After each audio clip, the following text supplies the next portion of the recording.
कहानी काश मेरे 2 बेटे होते। टिंग टोंग दरवाजे की घंटी बजी। जल्दी में बिना चश्मा लगाए दरवाज़ा खोलने सुरभि गई। एक जाना पहचाना सा चेहरा दरवाजे पर खड़ा था। सुरभि की कमज़ोर आंखें उसको बहुत पहचानने की कोशिश की और उसे अपनी बचपन की सहेली आरती दिखाई दी। देखकर उसे बहुत ही आश्चर्य और खुशी हुई। लगभग 15 साल बाद आरती उसके घर आई थी। दोनों सखी मिलकर गले लगकर कुछ देर तक रोती रही, साथ ही बहुत खुश भी हुई। सुरभि ने कभी नहीं सोचा था कि इतने सालों बाद दोबारा आरती से मुलाकात होगी। दोनों बचपन की सखी बैठकर अपनी पुरानी बातें करती रही। 15 साल पहले आरती भी इसी शहर में रहती थी, पर उसके पति का ट्रांसफ़र होने से सुरभि को बिना बताए एकाएक आनन फानन में उसे जाना पड़ा और दोनों अंतिम समय मिल भी नहीं पाई। न ही फ़ोन नंबर व घर का पता एक दूसरे को ले दे पाई। फ़ोन नंबर व पता न होने से दोनों का मिलना जुलना बिल्कुल बंद हो गया और तब सुरभि ने सोच लिया था कि अब कभी आरती से मुलाकात नहीं हो पाएगी। आज अचानक इतने साल बाद आरती को देख सुरभि खुशी से पागल हो रही थी।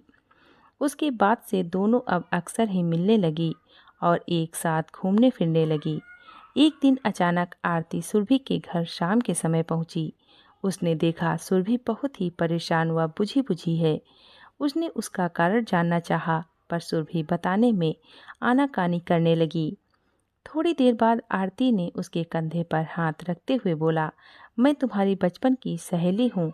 मुझसे भी तुम अपनी बातें सुख दुख नहीं बताओगी तो क्या फ़ायदा हमारी दोस्ती का। अपना जी हल्का कर लो, अपने मन की बात कह दो बहन। सुरभि आंखों में मोटे मोटे आंसू भर कर बोली कि आरती, जब से तेरे जिया जी का देहांत हुआ है तब से मेरे बेटे बहू रोहन व मिताली का व्यवहार बहुत ही बदल गया है। दोनों बेटा बहू अपनी नौकरी में इतने बिजी रहते हैं कि कोई मेरे पर ध्यान ही नहीं देता, कोई मुझसे बात भी नहीं करता और यदि मैं करूं तो चुप रहने को बोलते हैं। बस मेरा काम है खाना खाना और मुंह बंद करके रहना। जरा भी किसी बात पर अपनी राय दो तो दोनों कुछ न कुछ सुना देते हैं। एक ही बेटा होने से मुझे कोई दूसरा ऑप्शन ही नहीं है मैं कहीं और जा सकूं। मन मार के यहीं रहना पड़ता है। मुझे ऐसा महसूस होता है जैसे मैं इनके ऊपर बोझ हूँ। रोते हुए सुरभि बोली और साथ ही यह भी कहा, यह अच्छा है कि तेरे 2 बेटे हैं, तू आराम से दोनों में से किसी के साथ भी रह सकती है। एक नहीं ध्यान रखेगा तो दूसरा तो है ना। सुरभि की दुख भरी बातें सुनकर आरती ने उसको समझाते हुए बोला, बेटा एक हो या दो, सेवा करने वाले होते हैं तो एक ही भी करता है और नहीं करने वाले होते हैं तो दोनों ही नहीं करते। माँ बाप को बेसहारा छोड़ देते हैं। सुरभि सही मानो तो अपने को ही स्वस्थ और सबल रखना चाहिए। सुरभि, मुझे लगता है कि आज के ज़माने में कोई किसी का कुछ नहीं करना चाहता। अपने को स्वस्थ रखो और कहीं व्यस्त रखो, यही सबसे अच्छी बात होती है। थोड़ी देर बाद फिर आरती ने कहा, मैंने तुझे कभी बताया नहीं, तू कभी मेरे साथ मेरे घर चल। हम एक ही मकान में 3 अलग अलग मंजिल पर रहते हैं। सब साथ मिलते ज़रूर हैं पर सबका खाना पीना अलग है, जिससे न उनके घर में कोई दिक्कत है और न मेरे घर में कोई परेशानी। सब अपनी अपनी लाइफ आराम से जी रहे हैं, अपनी मनमर्जी से। हम सब आज़ाद रहते हैं और खुश भी हैं। ज़रूरत पड़ने पर साथ भी हैं। वैसे अलग अलग हमारे मेहमान घर के बारे में कुछ जान नहीं सकते।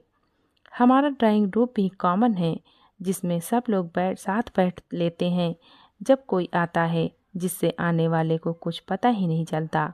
इसलिए तुम थोड़ी देर के लिए आई थी और तुम्हें कुछ पता नहीं चला। थोड़ी देर बाद सुरभि मुस्कुराते हुए अपने आंसू पोंछते हुए बोली, मुझे लग रहा है कि तुम सही कह रही हो दोस्त। हमें अपने आप में बिजी रखना चाहिए। दुनिया में अकेले आए हैं, शायद अकेले ही जाना होगा। इसलिए अपने को सबल और आत्मनिर्भर बनाना चाहिए तथा अपने को कहीं न कहीं व्यस्त रखना चाहिए। मैं कल ही जाकर पास के झुग्गी झोपड़ियों में गरीब बच्चों को पढ़ाने में अपना समय बिताऊंगी। अब मैंने यह सोच लिया, गंभीरता के साथ सुरभि बोली। आरती ने बोला, ठीक है, अब मैं भी तेरे साथ ही चला करूंगी। हम दोनों सखियां बुढ़ापे में कुछ नेक काम करेंगे। कहकर दोनों दोस्त दृढ़ विश्वास के साथ एक दूसरे का हाथ थामकर मुस्कुराने लगी। धन्यवाद।